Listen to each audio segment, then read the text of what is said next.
السلام علیکم، میں ہوں سمیع ابراہیم اور آپ دیکھ رہے ہیں ہمارا یوٹیوب اور فیس بک چینل۔ سیاست عجیب رخ دکھا رہی ہے، عجیب رنگ دکھا رہی ہے پاکستان میں۔ صبح کوئی برتری پر بیٹھا ہوا ہے اور شام کو صورتحال یکسر تبدیل ہو جاتی ہے، اور اس میں کچھ ایسے واقعات ہو رہے ہیں جس سے پاکستانی سیاست کے وہ ہڈن پہلو ایکسپوز ہو رہے ہیں جو عوام کو جن کا علم نہیں تھا۔ مثال کے طور پر کوئی بندہ کبھی تصور کر سکتا ہے کہ کسی بڑے سیکریٹری کو، عہدیدار کو آپ پکڑ کے بند کر دیں گے، اپنے اس کے گھر میں بند کر دیں گے، اسے کہیں گے زبردستی سائن کرو، اگر سائن نہیں کرو گے تو تمہیں فارغ کر دیں گے، تمہیں اٹھا کے لے جائیں گے؟ اور یہ میں بات کر رہا ہوں چیف سیکریٹری لیول کی، صوبے کا سب سے بڑا آفیسر ہوتا ہے چیف سیکریٹری۔ تو کیا ہوا لاہور میں؟ پچھلے ویلاگز میں بھی میں نے آپ کو اس کا ذکر کیا، لیکن آج بتاؤں گا کہ کس طریقے سے یہاں پر جو مافیاز ہیں وہ اپنے مقاصد حاصل کرنے کے لیے چیزوں کو لے کر آگے بڑھتے ہیں۔ دوسرا، خان صاحب کی طرف سے پھر مزید ایسی انفارمیشن آ رہی ہے جس کو سن کر بندہ دنگ رہ جاتا ہے، اور خان صاحب بالکل کسی طرح کا پریشر نہیں لے رہے، جو بات بھی ہے وداؤٹ منسنگ ہز ورڈز ہی از اٹرنگ۔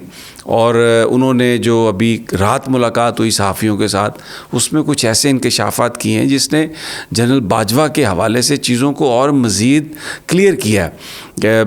یعنی ایک عام تاثر تو یہ ہے کہ اگر آرمی چیف کسی بھی شخص سے ملاقات کرتا ہے، کسی بھی سیاستدان سے ملاقات کرتا ہے، تو وہ وزیر اعظم صاحب کے نوٹس میں لا کے کرتا ہے۔ لیکن اب یہ بات کھل رہی ہے کہ نون لیگ کے رہنماؤں کے ساتھ جنرل باجوہ کا جو ٹیلی فونک رابطہ تھا، عمران خان جو وزیر اعظم تھے اس وقت، ان سے اس حوالے سے کبھی بھی کوئی کلیئرنس نہیں لی گئی۔ یہ تو بہت بڑا ایک انکشاف ہے۔ اس سے پھر آپ کو اندازہ ہوتا ہے کہ پاکستان میں جو الیکٹڈ پرائم منسٹر ہے ماضی میں، اس کی کیا حیثیت رہی ہے، اور بڑی عجیب، میں سب آپ کو تفصیل سے میں بیان کروں گا۔ لیکن ایک جو بات اب سامنے نظر آ رہی ہے، پنجاب اسمبلی کی جو اس وقت جس طریقے سے وزیر اعلیٰ کی گورنمنٹ کو ریسٹور کیا گیا ہے، کابینہ کو ریسٹور کیا گیا ہے، 11 جنوری تاریخ ڈال کر یہ کہا گیا ہے کہ تب تک آپ اسمبلیاں ڈیزالو نہیں کر سکتے، پھر یہ مقدمہ چلنا ہے۔ تو لگتا یہ ہے کہ جنوری، اور بعض جو قانونی ماہرین ہیں ان کا یہ خیال ہے کہ فیبرری بھی اس میں گزر جائے گا۔ تو جو انتخابات مارچ میں کرانے والی بات ہے، شاید وہ عملی طور پر ممکن نہ ہو، لیکن جس طرف چیزیں بڑھ رہی ہیں، بہت سارے وہ لوگ جن کے پاس انفارمیشن ہے وہ یہ بتا رہے ہیں کہ مئی میں الیکشنز کا انعقاد 99% متوقع ہے، اور یہ ساری چیزیں اسی طرف چل رہی ہیں۔ پاکستان میں اسٹیبلشمنٹ کی یہ خواہش تھی کہ اسمبلیاں فوری طور پر ڈیزالو نہ ہوں اور 1-2 مہینے اسی طرح چلتا رہے، مئی کے نزدیک جا کے انتخابات کروا لیے جائیں، اور ابھی اس سسٹم کو ڈیریل نہ کیا جائے، کیونکہ ابھی جو چیلنجز ہیں، اگرچہ وہ چیلنجز یہ حکومت، کچھ بھی وفاقی حکومت، اس کی پرفارمنس زیرو ہے، اور فیبرری میں آپ کو $17 بلین چاہیے اپنے چیزوں کو چلانے کے لیے۔ کیسے آئیں گے وہ $17 بلین؟ ہمیں نہیں پتہ، لیکن شاید کہیں نہ کہیں یہ کوئی کوشش ہو رہی ہے کہ اگر اسی سیٹ اپ کے ذریعے کچھ اس گیپ کو کم کرنے کی کوشش کی جائے تو شاید وہ کامیاب ہو جائے۔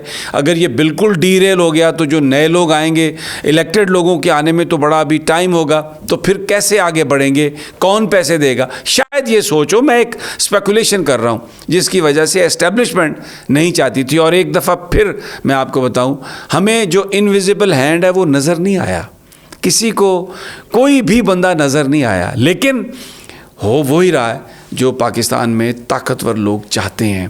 عبداللہ سنبل صاحب چیف سیکریٹری ہیں، ان کو میں نے آپ کو بتایا کہ ان کو بند کر دیا گیا، ان کے گھر میں بند کر دیا گیا، ان سے کہا گیا کہ آپ یہ اس پر دستخط کریں گے، اگر آپ دستخط نہیں کریں گے تو آپ کو اٹھا کے لے جائیں گے۔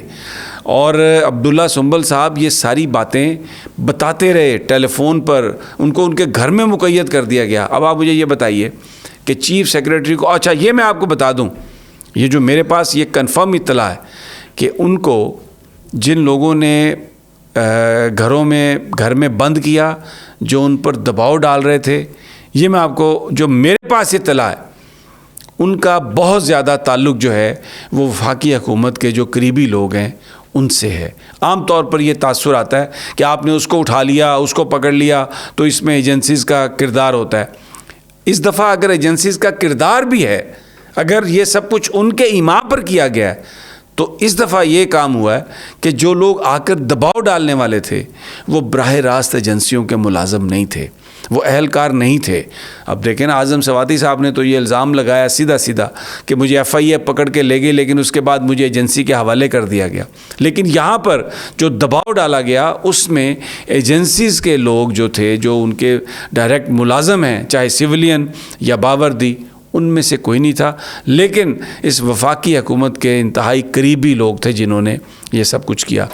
عمران خان صاحب نے کیوں انڈر ٹیکنگ دی، اس پر کیوں ایگری کیا انہوں نے؟ ایک سوال ہے، اس کا بھی میں آپ کو جواب دے دیتا ہوں. بہت سارے لوگوں سے ملاقات ہوئی.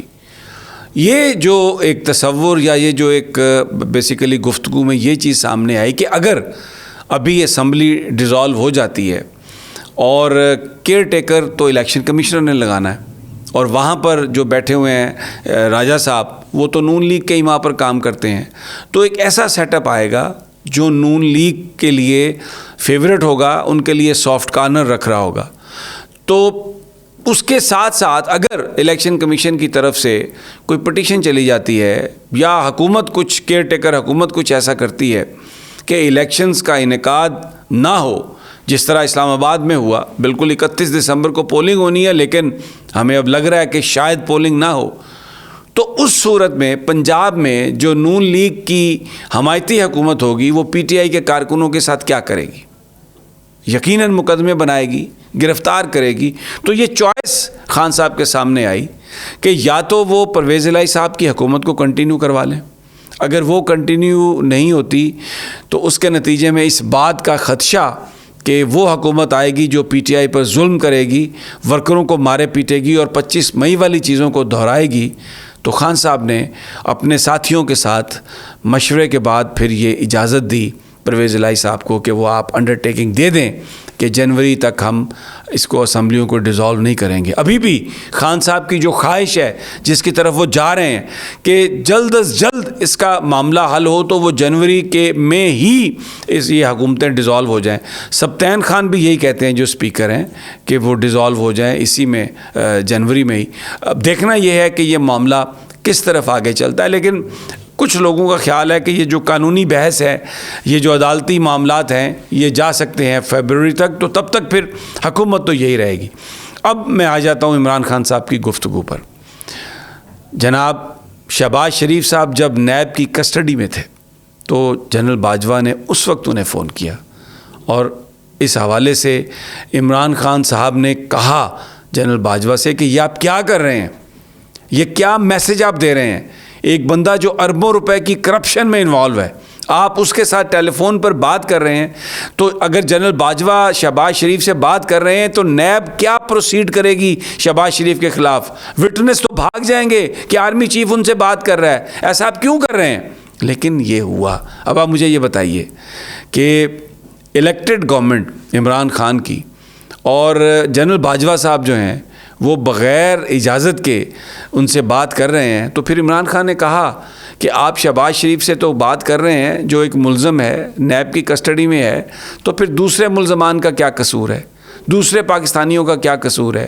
یہ مت کریں ایسا. لیکن ایسا ہوا. آج کی اسٹیبلشمنٹ کے حوالے سے عمران خان کا یہ کہنا ہے کہ ان کا ان سے کوئی رابطہ نہیں ہے، وہ اسٹیبلشمنٹ کے ساتھ کسی طرح سے رابطے میں نہیں ہے. لیکن وہ یہ امید کرتے ہیں، وہ یہ توقع کرتے ہیں کہ یہ جو اسٹیبلشمنٹ ہے اس وقت یہ معاملہ بگاڑے گی نہیں، معاملہ بنانے کی کوشش کرے گی. اور خان صاحب کا ایک ہی صرف نقطہ ہے، ان کا کسی سے نہ کوئی اختلاف ہے، نہ کسی سے وہ کچھ مانگتے ہیں، نہ کسی ادارے میں انٹروین کرنا چاہتے ہیں کہ پاکستان میں شفاف انتخابات، آزاد انتخابات ہو کے ایسے لوگوں کو اقتدار میں آنے کی اجازت دی جائے جن کو لوگ پسند کرتے ہیں، اور پھر 5 سال تک وہ حکومت یکسوئی سے کام کرے تاکہ پاکستان کے اندر جو سیاسی استحکام آئے گا اس کی بنیاد پر جو اقتصادی استحکام ہے، جو معیشت کا استحکام ہے، اس کی طرف بڑھا جائے۔ بہرحال اگلی ویڈیو تک اجازت دیجیے، انشاءاللہ جلد ملاقات ہوگی۔ اللہ نگہبان۔